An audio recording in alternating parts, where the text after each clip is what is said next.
Assalamualaikum warahmatullahi wabarakatuh. Apa kabar adik-adik semua? Semoga semuanya dalam kondisi sehat walafiat. Baiklah, untuk hari ini kita akan lanjutkan kembali perkuliahan kekuatan bahan kita. Kita masuk ke pertemuan yang keempat. Kita akan membahas tentang tegangan geser langsung. Baik, di dua pertemuan yang sebelumnya ya, kita sudah membahas tentang tegangan tarik dan tegangan tekan ya. Tegangan tarik dan tegangan tekan ini masuk dalam kategori tegangan normal ya. Apa itu tegangan normal? Tegangan normal adalah tegangan yang arahnya tegak lurus bidang gaya ya, atau penampang benda ya. Jadi tegangan yang tegak lurus dengan penampang benda ya, contohnya seperti ini ya. Jadi misalkan ada sebuah batang diberi gaya tarik ya, dan gaya tekan, maka akan timbul tegangan tarik dan tegangan tekan yang arahnya adalah tegak lurus penampang benda.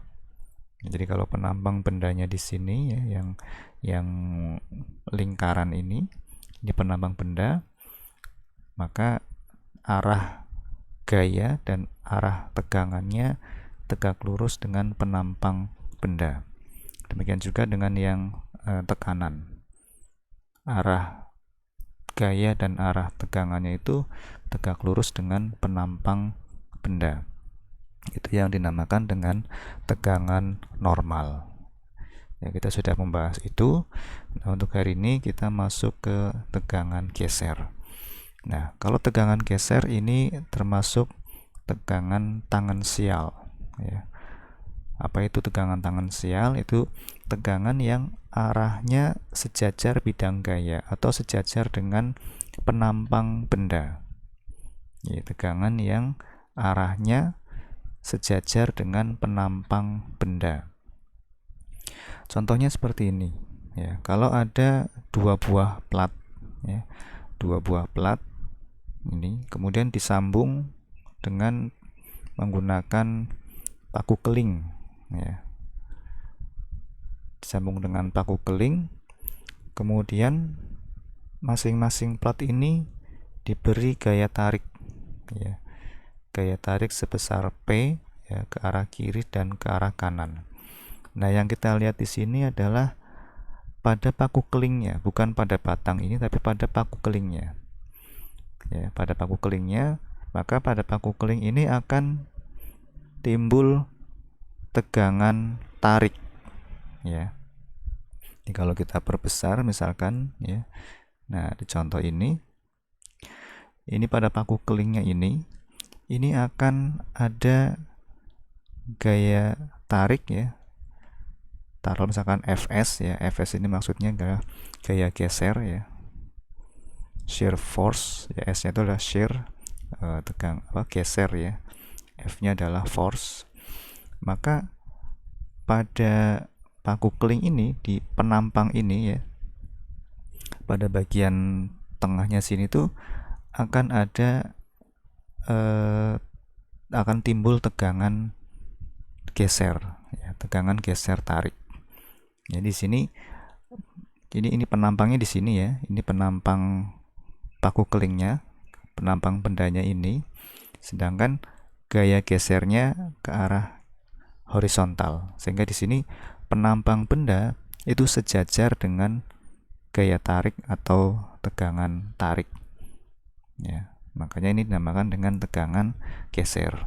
Berbeda dengan tadi yang tegangan normal ya. Itu bedanya antara tegangan normal dengan tegangan geser.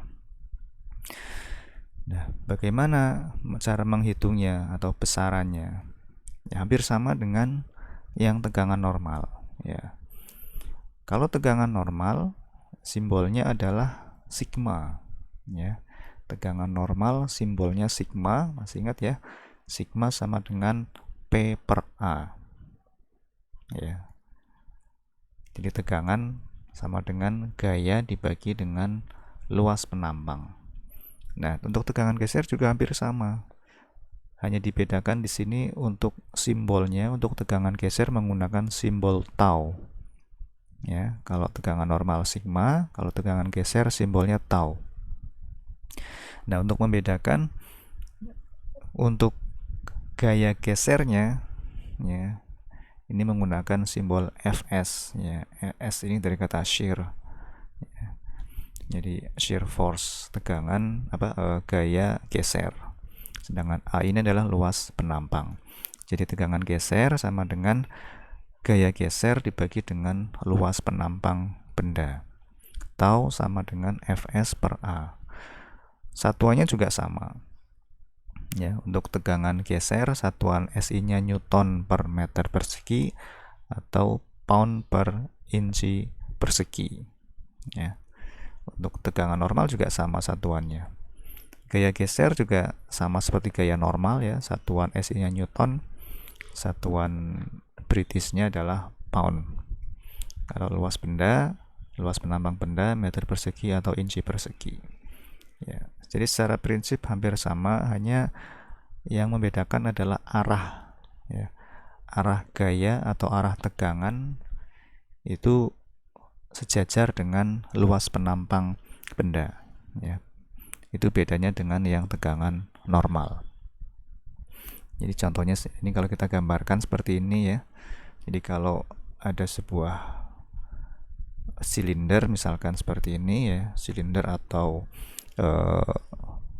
besi kotak misalnya ya, apapun penampang bendanya. Kalau ini penampang bendanya di sini ya, maka kalau arah gaya dan tegangannya ke arah sana ya, kalau digambar ini berarti ke arah horizontal seperti ini, maka ini termasuk tegangan normal ya. Tapi kalau arah gaya dan arah tegangannya sejajar dengan penampang benda, maka ini adalah tegangan geser. Hanya seperti itu aja. Ya. Itu secara prinsip bedanya seperti itu. Ya. Nah, kalau di tegangan normal ya ada perubahan bentuknya dikenal dengan istilah regangan normal. Maka untuk tegangan geser ini juga ada regangan geser ya. Nah, untuk regangan geser kita ilustrasikan seperti ini. Jadi kalau ada penampang benda seperti ini yang tadinya berbentuk persegi panjang, kemudian ada tegangan geser, maka benda ini akan berubah bentuk ya, seperti ini. Akan berubah bentuk seperti ini ya. Nah, perubahan bentuknya ya, atau istilahnya regangan gesernya itu adalah sudut ini ya. Sudut yang terbentuk ya, akibat tegangan geser ya, ini dinamakan dengan regangan geser ya. Regangan geser di sini disimbolkan dengan simbol gamma ya. Kalau untuk regangan normal ya, untuk regangan normal simbolnya adalah epsilon. Kalau regangan geser simbolnya adalah gamma ya. Jadi mohon itu diingat-ingat. Kalau untuk yang tegangan normal simbolnya adalah sigma, tegangan geser simbolnya tau ya. Dan untuk regangan normal simbolnya epsilon, kalau regangan geser simbolnya gamma ya. Itu untuk membedakan yang mana yang normal, mana yang geser ya. Nah, pada pembahasan di tegangan normal kita juga mengenal adanya istilah modulus elastisitas ya, yang disimbolkan dengan E ya, E besar, di mana E adalah perbandingan antara tegangan normal dengan regangan normal. Nah, untuk tegangan geser juga ada ya. Jadi yang masing-masing bahan dia punya modulus elastisitas terhadap geser ya, terhadap beban geser itu juga berbeda-beda. Nah, modulus elastisitas terhadap beban geser itu lebih mudah disingkat atau dikenal dengan istilah modulus kekakuan ya. Jadi untuk membedakan, kalau yang untuk tegangan normal itu modulus elastisitas, kalau untuk tegangan geser ini menggunakan istilah modulus kekakuan ya, simbolnya adalah G. Kalau modulus elastisitas simbolnya E besar, kalau modulus kekakuan simbolnya G besar. Rumusnya hampir sama dengan modulus elastisitas ya. Kalau modulus elastisitas itu adalah E sama dengan sigma per epsilon ya, tegangan normal dibagi regangan normal. Kalau untuk modulus kekakuan ini tegangan geser dibagi dengan regangan geser ya. Jadi G sama dengan tau per gamma ya. Secara prinsip sama, hanya beda simbol saja ya. Jadi modulus kekakuan ini G ya.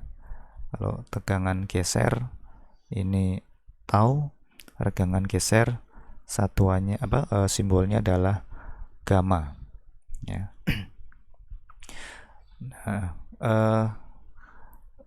kalau untuk modulus kekakuan dan tegangan geser simbolnya satuannya hampir sama ya. Satuannya sama dengan tegangan normal dan modulus elastisitas. Kalau untuk regangan geser ini kalau dengan rumus ini satuannya adalah radian ya. Kalau yang di regangan normal itu panjang per panjang ya. Jadi meter per meter atau sentimeter per sentimeter atau milimeter per milimeter. Kalau di sini regangan geser satuannya radian. Sebetulnya sama, jadi radian ataupun yang tadi meter per meter itu sama-sama tanpa dimensi ya. Jadi radian ini juga sebenarnya bukan satuan, tapi